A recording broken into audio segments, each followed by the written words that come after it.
வணக்கம் தலைமைகளே. இன்றைக்கு ஜூன் மாதம் 7ஆம் தேதி ஞாயிற்றுக்கிழமை. மிக கொடூரமாக பாலஸ்தீனம் மற்றும் லெபனான் இஸ்ரேல் இராணுவத்தால் தாக்குதலுக்கு உள்ளாகி கொண்டிருக்கு.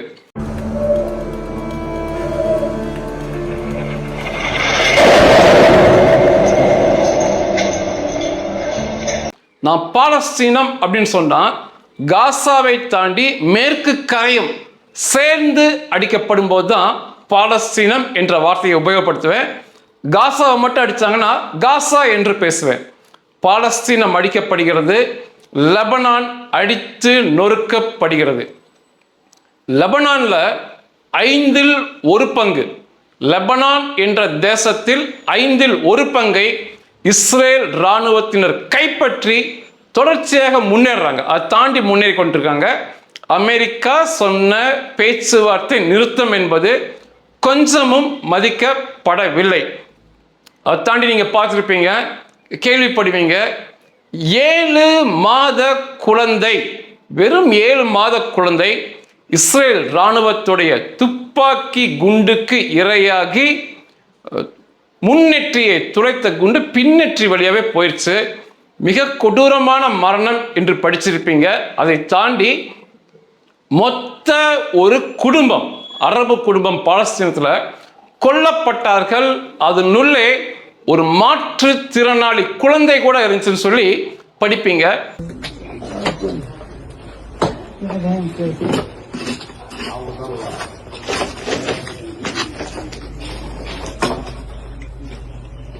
உண்மையில் இதன் பின்னணியில என்ன என்பதை பார்க்கலாம்.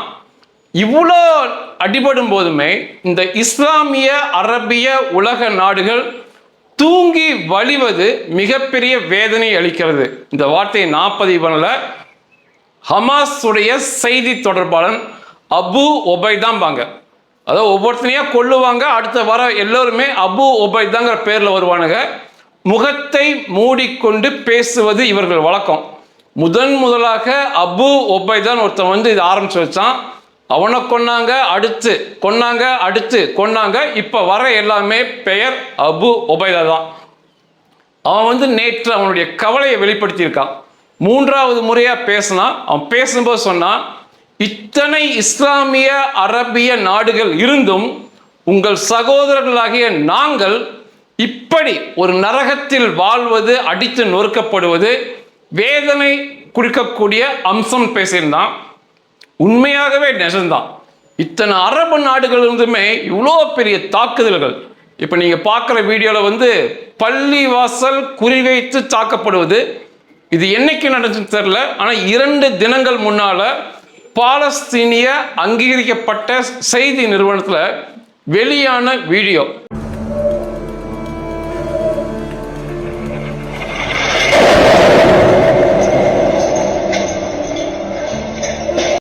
கொஞ்சமும் எதையும் சட்டப்பண்ணாம அடிக்கிறாங்க. கல நிலவரத்தை பார்க்கலாம். முதல்ல இந்த குழந்தையுடைய மரணம், இது காசா நடக்கல, மேற்கு கரையில் நடந்த ஒன்று. மேற்கு கரை என்பது வெஸ்ட் பேங்க். ஹமாஸ் அங்க ஆட்சி பண்ணல. பயங்கரவாதி யாசர் அரபாத்தின் கும்பல்கள், வழித்தோன்றர்கள் ஆட்சி பண்றாங்க. அங்க ஹெப்ரான் என்ற பகுதியில் டெல் ருமைதோ என்ற பகுதி, அங்க ஒரு வசதி படைத்த குடும்பம். ஆட்களை பார்க்கும்போதே மிகுந்த வசதி வாய்ப்பாக தெரிகிறாங்க.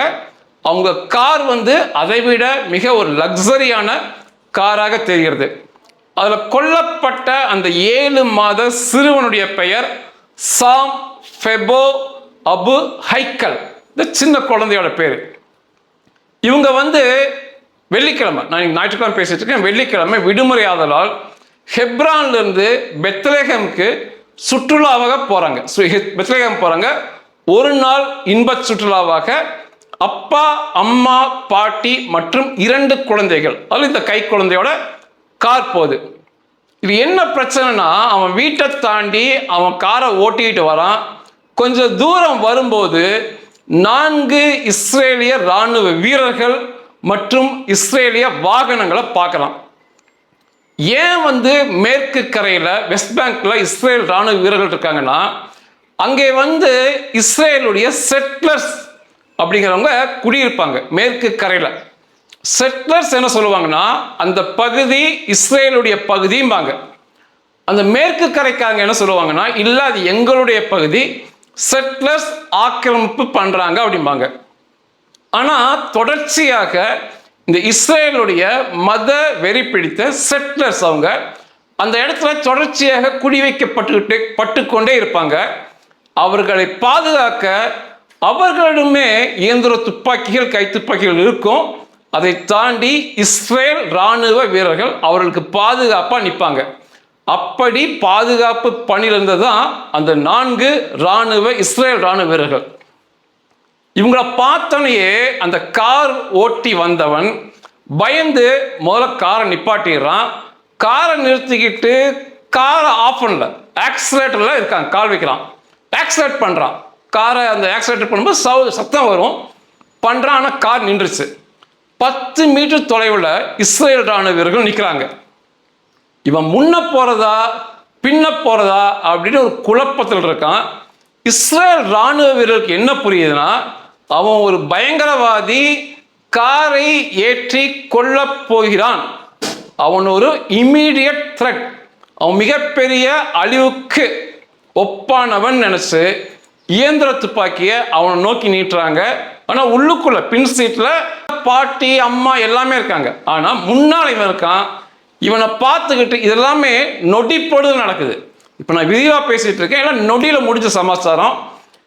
இயந்திர துப்பாக்கி நீட்டுறாரு. அந்த காரை ஓட்டி வந்தவன் பயந்துட்டு 2 கையையும் மேலே தூக்குறான். இவங்க 2 கையை மேலே தூக்கும் போது இவன் ஏதோ பண்ணுற மாதிரி தெரிஞ்சு கார்க்குள்ளே தான் அவன் இருக்கான். ஒரு ரவுண்ட் ஃபயர் பண்ணுறாங்க, ஒரு குண்டை சுடுறாங்க. இஸ்ரேல் இராணுவ வீரர் ஒருத்தர், அந்த இஸ்ரேல் இராணுவ வீரர் சுட்ட துப்பாக்கி குண்டு அந்த விலையுயர்ந்த கார் கண்ணாடியை உடைச்சு உள்ள போய் அவன் கையை தூக்குறான். அந்த பாலஸ்தீனத்து நபர் அந்த கையை உரசி கிட்டத்தட்ட தொலைச்சு பின்னாடி போய் அவங்க அம்மா மடியில் உட்கார்ந்து இருந்த அந்த 7 மாத குழந்தையுடைய நெற்றியை துளைத்து பின்னால் போய் அவங்க அம்மாவுடைய கழுத்தை தாக்கி குண்டு நின்றுச்சு. சம்பவ இடத்திலேயே அந்த பரிதாபமாக அந்த குழந்தை மரணம் அடைஞ்சது. அவங்க அம்மா உயிருக்கு போராடும் நிலையில் மருத்துவமனையில் இருக்காங்க. இஸ்ரேல் இராணுவம் மிகப்பெரிய வருத்தத்தை அந்த குடும்பத்திற்கு தெரிவித்தது. அதாவது நிஜமாக இது தெரிந்து சுடப்படவில்லை, இம்மீடியட் த்ரெட். தொடர்ச்சியாக அந்த பகுதிகளில் இஸ்ரேலில் அரபு பயங்கரவாதிகள் காரை கொண்டு வந்து இஸ்ரேலியர்களை மோதி கொள்வது, கார் மட்டுமல்ல மிகப்பெரிய ட்ரக்குகளை ஓட்டி வந்து, பேருந்துகளை ஓட்டி வந்து இஸ்ரேல் மக்களை கொல்வது, கும்பலாக கொள்வது அவர்களின் வாடிக்கை. இன்னைக்கு இஸ்ரேலை தாண்டி இப்படி இஸ்லாமியர்கள் இங்கிலாந்துல, பிரான்ஸ்ல, அமெரிக்காவில் காரை விட்டு கொள்வது வாடிக்கையா இருக்கு, அப்பாவி பொதுமக்களை. அதன் அடிப்படையில் ஒரு நொடி பொழுது தவறான புரிதல்ல அந்த குடும்பம் சுடப்பட்டு அந்த குழந்தை பரிதாபம் மரணம் அடைஞ்சது. அந்த அப்பங்காரம் வந்து அந்த வருத்தத்தை நான் ஏற்றுக்கொள்ள மாட்டேன், இஸ்ரேல் இராணுவம் ஒழிய வேண்டும், இஸ்ரேல் அழிய வேண்டும் சொல்லி அந்த மிகப்பெரிய கோபத்தில் சாபத்தை விட்டு தான் அந்த சவ அடக்க ஊர்வலம், அந்த 7 மாத குழந்தையிலேயே மிகப்பெரிய கூட்டமாக நேற்று மேற்கு கரை ஸ்தம்பிக்கும் வண்ணமாக அந்த சவ அடக்க ஊர்வலம் நடந்துச்சு.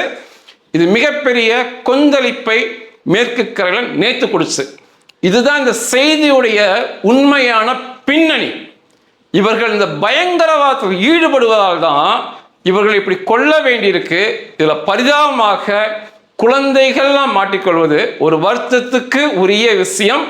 இஸ்ரேல் இராணுவம் மனப்பூர்வமாக தனது வருத்தத்தை பதிவு பண்ணியது. இது வந்து மேற்கு கரை, அதை தாண்டி எண்ணற்ற மேற்கு கரை மக்கள் பயங்கரவாதிகள் கொல்லப்படுறாங்க. அதை தாண்டி வந்தீங்கன்னா இது வந்து வெள்ளிக்கிழமை நடந்தது. வியாழக்கிழமை இரவு காசால பயங்கரமான தாக்குதல் நடத்தப்பட்டுச்சு. ஏவுகணைகள் மூலமாக எண்ணற்றவர்கள் கொல்லப்பட்டாங்க. கொல்லப்பட்டவர்களின் எண்ணிக்கை 19 தாண்டி போய்கொண்டிருக்கு. காயம் அடைந்தவர்களின் எண்ணிக்கை 25 பேரை தாண்டி போயிட்டு இருக்கு. இந்த 19 பேர்ல குழந்தைகள், பெண்கள் அடங்குவார்கள். சண்டை நிறுத்தம் என்று சொன்ன பிறகுமே இஸ்ரேல் இப்படி கொடூரமாக காசாவை தாக்குவது மனிதாபமற்ற செயல். இதுதான் செய்தி. இதோட பின்னணி என்னன்னா, 4 ஹமாஸ் பயங்கரவாதிகள் மீது நடத்தப்பட்ட தாக்குதல். பெயர் வாரியாக இஸ்ரேல் ராணுவம் அறிவிச்சிருக்காங்க. அதுல ஒருத்தன் ஹமாஸ் உடைய தளபதி, உயர் மட்ட தளபதி. வியாழக்கிழமை ஷேக் ரத்வான் என்ற பகுதியில் மற்றும் டெல் அல் ஹவா என்ற பகுதியில் சாத்தி ரெஃப்யூஜி அகதிகள் முகாமில் தான் இந்த தாக்குதல் நடத்தப்பட்டுச்சு. வெள்ளிக்கிழமை யார் கொல்லப்பட்டார்கள் என்ற பயங்கரவாத பெயரை இஸ்ரேல் ராணுவம் அறிவிச்சாங்க. இதில் ஹாசன் லபாத் என்பவன் தான் ஹமாஸுடைய பிராந்திய தளபதி ஒருத்தன்.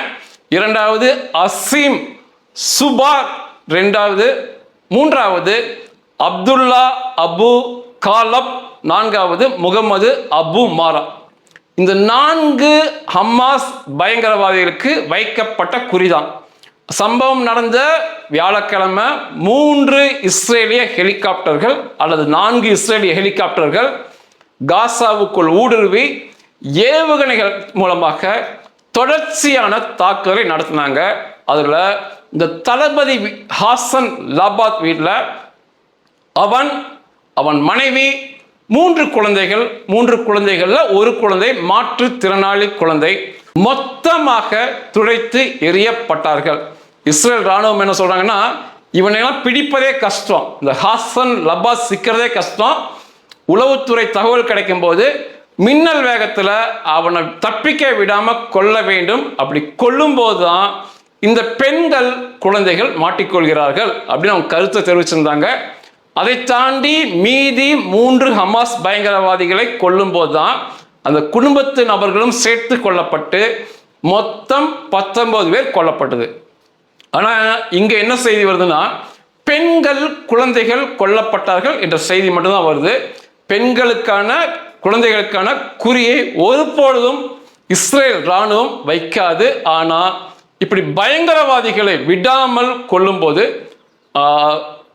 கூட இருக்கும் இந்த அப்பாவி பெண்கள் மாட்டிக்கொள்வது ஒரு வருத்தத்துக்கு உரிய விஷயம்தான். இத்தகைய செயல் தொடர்ச்சியாக நடந்து கொண்டே இருக்கிறது. இது தவிர்க்க இயலாத ஒன்று. நேற்று இந்த மரணம்லாம் ஆன பிறகு இந்த மரண எண்ணிக்கையை காசால் அறிவிச்சிருக்காங்க.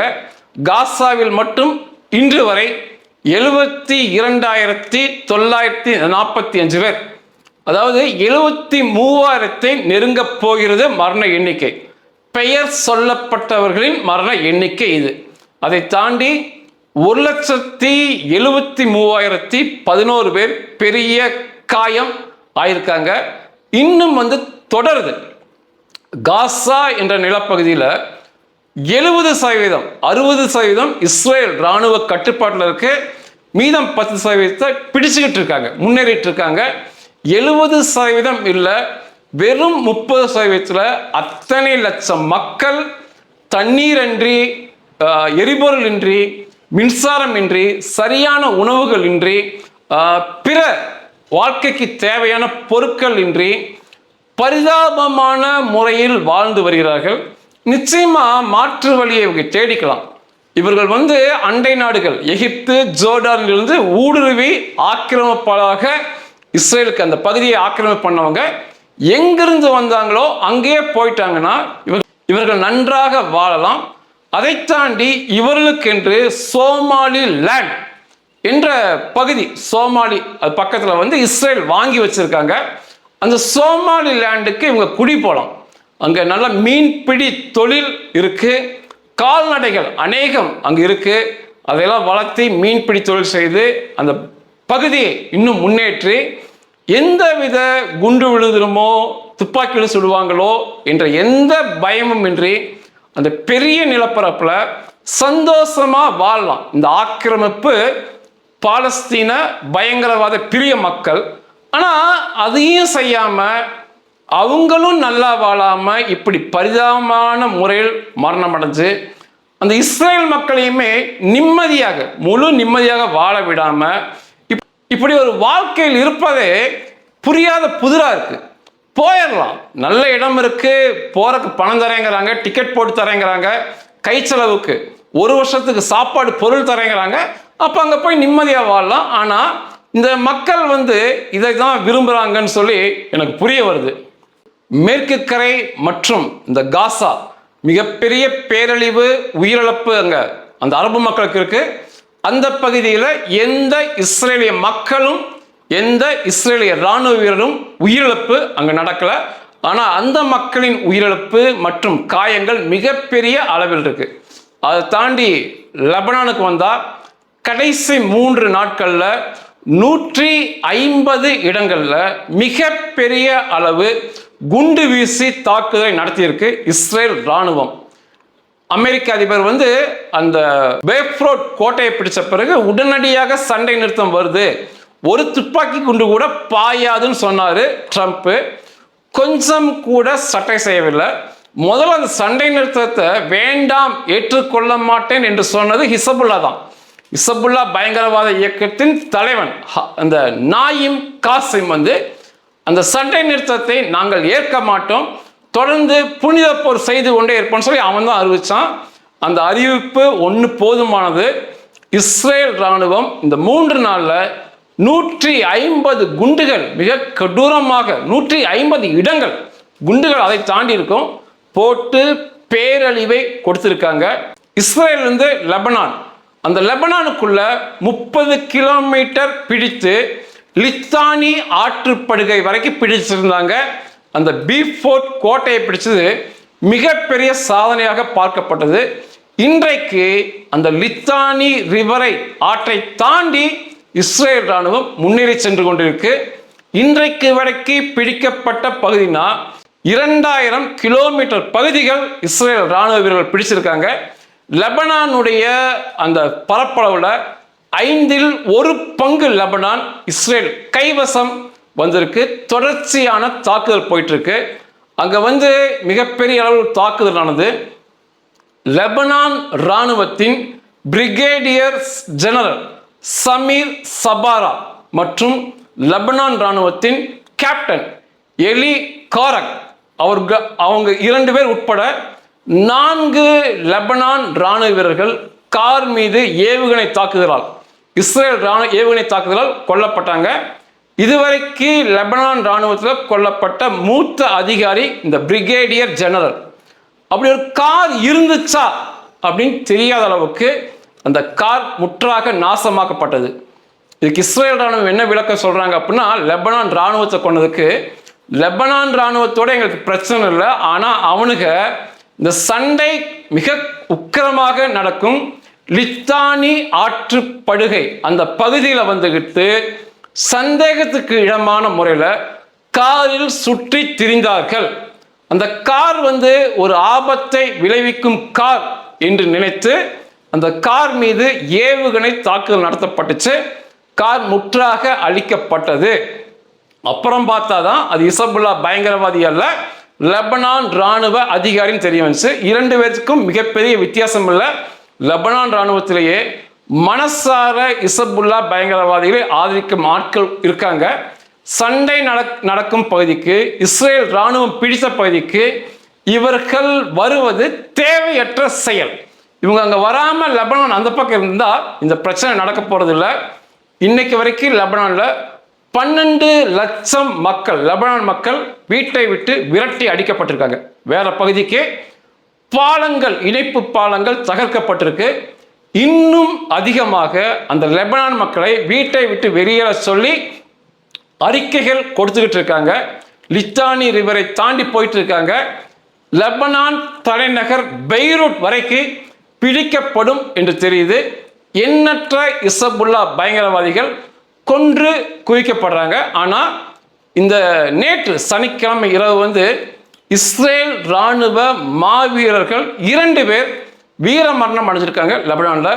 அதில் ஒருவர் கமாண்டோ, அவர் லெபனான் இசபுல்லாவின் ட்ரோன் தாக்குதல், அந்த கம்பி வழி தொடர்பு ட்ரோன் தாக்குதலில் மாட்டிக்கொண்டார். அவரோடு 4 இராணுவ வீரர்கள் காயம்பட்டாங்க. மொத்தம் 5 பேரையுமே மருத்துவமனைக்கு கொண்டு வந்தாங்க. இதில் இந்த கமாண்டோ அவர் வீரமரணம் அடைஞ்சார். மீதம் 4 பேர் சிகிச்சைக்கு பின் வீட்டுக்கு போயிருக்காங்க. அதை தாண்டி இன்னொரு ராணுவ வீரர் வந்து ஃபயர் ஆர்ம் வெடிச்சிருக்கு. ஏதோ ஒரு இஸ்ரேலிய துப்பாக்கியோ ஏதோ ஒரு ஆயுதமா வெடிச்சிருக்கு. அது விசாரணைக்குள்ள இருக்கு. கடைசி அதான் நடந்துச்சு. நாளைக்கு தெரிய வரும். அந்த ஃப்ரெண்ட்லி ஃபயரா இருக்கலாம், இஸ்ரேல் ராணுவ வீரர்களை தெரியாம சுட்டிருக்கலாம், என்னன்னு தெரியல. அவர் கொல்லப்பட்டிருக்காரு. 2 இஸ்ரேல் ராணுவ வீரர்கள் நேற்று வீரமரணம் அடைஞ்சிருக்காங்க. இந்த 2 பேர்த்தை சேர்த்து லெபனானுக்குள் 31 இஸ்ரேல் ராணுவ வீரர்கள் நேற்று வரை வீரமரணம் அடைஞ்சிருக்காங்க. 3500 பேர் லெபனானில் கொல்லப்பட்டிருக்காங்க.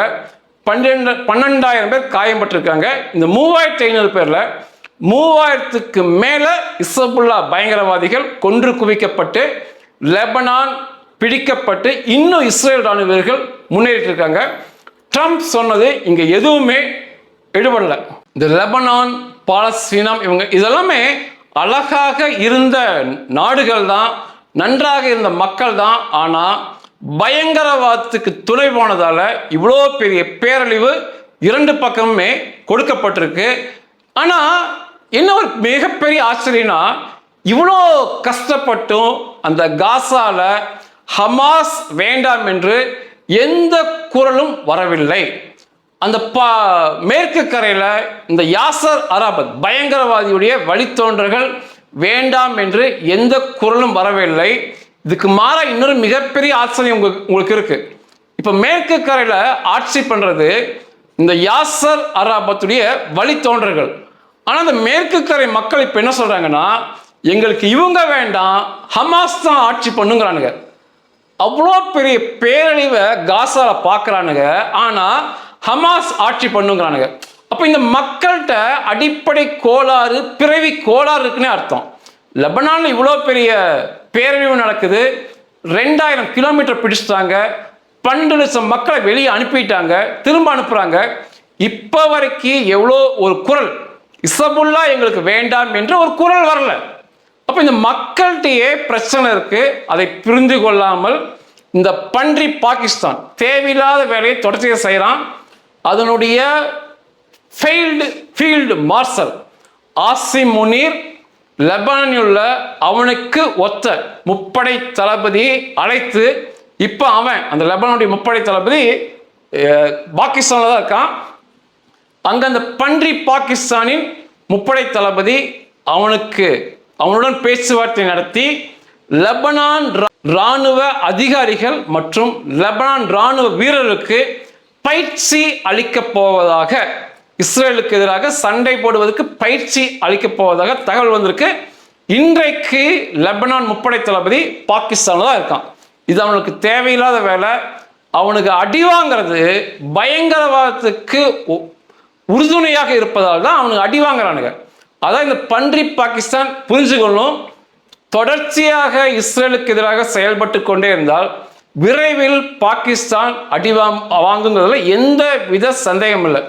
ஆனால் இத்தனை தாக்குதலுக்கு உள்ளாகியுமே அந்த மக்கள் அப்படி கம்பு மாதிரி நிற்கிறானுங்க. அந்த பயங்கரவாதத்திற்கு ஆதரவாக, பயங்கரவாத தலைவர்களுக்கு, அந்த இயக்கத்திற்கு ஆதரவாக இரும்பை போல, கம்பை போல நிற்கிறது தான் மிகப்பெரிய ஆச்சரியம். நன்றிகள்.